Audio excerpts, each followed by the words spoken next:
Costumeiramente, a felicidade é considerada a partir de valores de ordem material. É bem compreensível que assim seja no mundo em que nós vivemos. Afinal, vivemos num mundo cujas referências são todas elas, ou quase todas elas, a partir de coisas do mundo físico.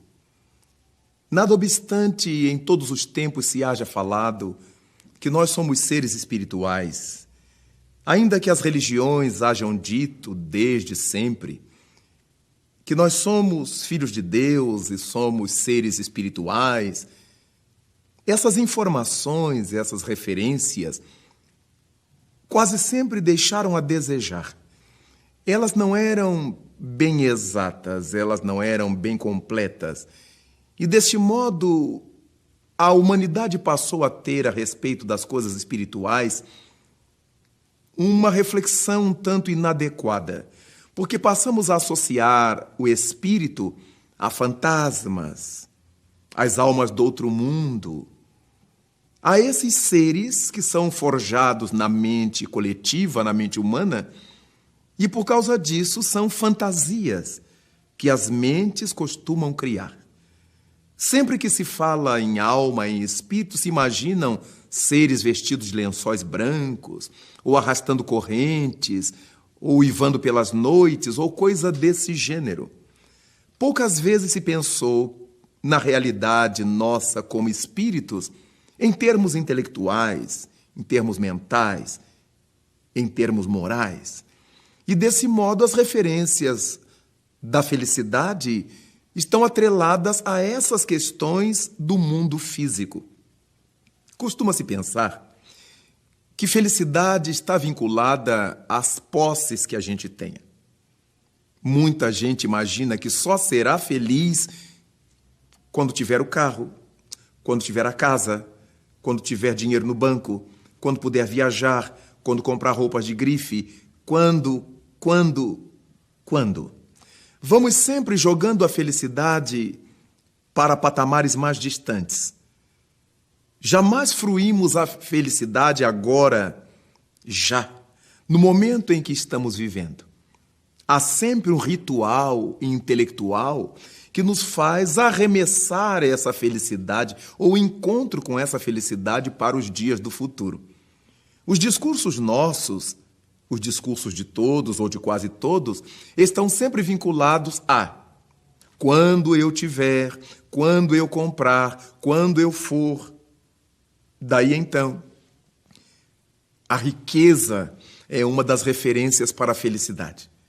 No dia que o indivíduo ganhar na loteria, no dia que conseguir uma herança, no dia que ficar rico, aí então ele será feliz.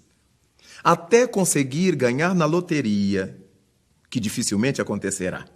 Até o dia em que surgir-lhe uma herança, que é uma coisa quase inabordável.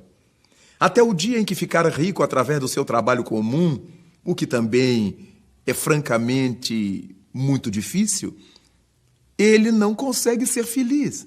O indivíduo não consegue ser feliz no momento em que está, com as pessoas com quem está, na realidade em que vive. Então estamos sempre procrastinando, empurrando para trás, retardando a felicidade. É muito interessante porque Vicente de Carvalho, um poeta nosso, brasileiro, santista, escreveu um dia que a felicidade é como um pomo, que nunca o pomos onde nós estamos e nunca estamos onde nós o pomos. Então, ele fez um jogo de palavras francamente verdadeiro, porque nós nunca pomos a felicidade onde nós estamos. A felicidade está sempre além, num lugar, numa situação, numa condição social, numa condição de vida, que não é aquela que estamos usufruindo agora. E onde nós pomos a felicidade, nós nunca estamos lá, porque a projetamos para somente quando determinadas coisas aconteçam. É muito comum que o menino diga que ele será feliz quando fizer 18 anos. E com 18 anos, Ele então terá a chave de casa, ele então poderá guiar carros, ele então poderá fazer muitas coisas. Até chegar aos 18 anos, ele se impede de ser feliz. Aos 13, aos 14, aos 15, etc. Mas depois que ele faz 18 anos, a felicidade será quando ele conseguir uma namorada ou quando se casar. E ele vai empurrando isto quando se casa e não consegue a felicidade com o casamento, ele projeta quando tiver filhos. E deste modo, nós vamos empurrando para trás a felicidade, que é como um pomo, como um fruto. Nós nunca o pomos onde estamos e jamais estamos onde nós o pomos. É por causa disto que deveremos começar a refletir e a pensar que somos seres espirituais e que a felicidade não pode ser uma coisa projetada para longe, ela deve estar bem junto a nós. É natural pensar que todo esse conforto material perseguido pelas pessoas, perseguido por nós, de fato nos dá uma gama de satisfação. Quem é que não gostaria de ter dinheiro? Quem é que não gostaria de ter uma boa posição social, econômica? Quem é que não gostaria de ser famoso, de ser conhecido, de desfrutar dessas considerações do mundo, ainda que passageiras? Poucas seriam as pessoas que responderiam que não. No entanto, a felicidade decorre da maneira como nós encaramos a vida.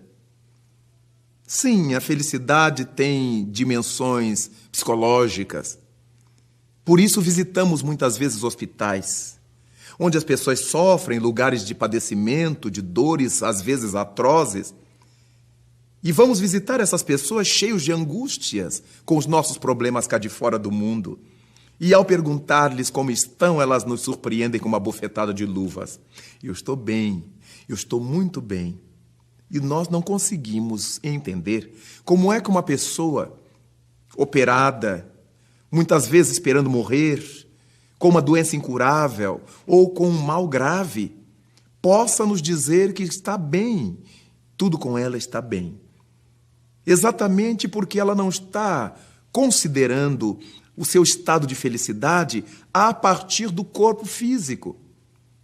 Embora o corpo físico também faça parte da nossa felicidade, ou deva fazer, mas ela já está além dessa consideração material. Porque é o modo como a gente vive por dentro que estabelece como é que vamos considerar a vida de fora. Como Cristo disse que o reino dos céus não tem aparências exteriores, está dentro de cada um de nós, é verdade que muitas vezes nós, ainda que passemos apertos materiais, carregamos uma certa satisfação interna, não por passar dificuldades, isso seria masoquismo, mas pela maturidade com que nós passamos essas dificuldades. Daí encontrarmos pessoas pobres, contentes, e acharmos pessoas ricas, desgraçadas. É por isso que nós, ao pensarmos na felicidade como uma dimensão psicológica, uma dimensão psíquica, uma dimensão espiritual, verificamos que muitas pessoas que vivem dificuldades materiais conseguem extrair dessa dificuldade alegrias íntimas, alegrias para a sua vida, capazes de causar inveja a muita gente rica. É por isso que muita gente rica, nada obstante tenha muito dinheiro, tenha posição social, tenha todas as facilidades, vive infeliz. No meio dos ricos, quantas vezes achamos suicídios incompreensíveis a princípio? Porque as pessoas dizem, mas tinha tudo. Tinha poder, tinha riqueza, tinha beleza, mas não tinha harmonia íntima. Muitas vezes não tinha objetivo de vida. Então a saída para esses indivíduos foi a tentativa de se autodestruir. Encontramos muitas vezes nos meios ricos homicídios. Mas como? Pessoas às quais não faltava nada. Pelo menos na suposição do vulgo, faltava-lhes quase sempre o essencial: a harmonia interior. A felicidade nasce dessa harmonia. Quantas vezes achamos no meio de gente rica a prostituição de todos os sentidos, a prostituição dos costumes, a prostituição sexual, encontramos a drogadição no meio de gente que pode pagar caro pelas doses de cocaína, de heroína e de tudo mais que infelicita a vida. Nós podemos garantir, sim, como estabelece o brocardo popular, que o dinheiro, a fortuna material, não traz a felicidade. Indubitavelmente ajuda no conforto, ajuda na harmonia material, mas não resolve os nossos enigmas da alma. Desse modo, a felicidade vai sempre depender da nossa visão de mundo, da maturidade com que nós experimentamos o mundo. Se eu estou no mundo como quem se acha numa penitenciária, a minha vida será imensamente um tormento, uma infelicidade. Se eu estiver no mundo como quem se acha numa escola, eu farei das dificuldades elemento de progresso, de crescimento, de harmonia. Se eu me sentir na terra como quem está num lar, eu entenderei que todas as dificuldades são-me necessárias para que eu as supere, porque eu estou rodeado de irmãos, de criaturas com as quais eu posso interagir positivamente. A felicidade não é, de fato, uma regalia deste mundo. Ela está dentro de nós. É por isto que Allan Kardec perguntou se no mundo se poderia experimentar a felicidade no grau maior. E os seres imortais responderam-lhe que não, porque a Terra é um mundo de provas e expiações. No entanto, poderemos ser tão felizes quanto a Terra permite que sejamos. Vamos buscar essa felicidade maior que o mundo nos enseja.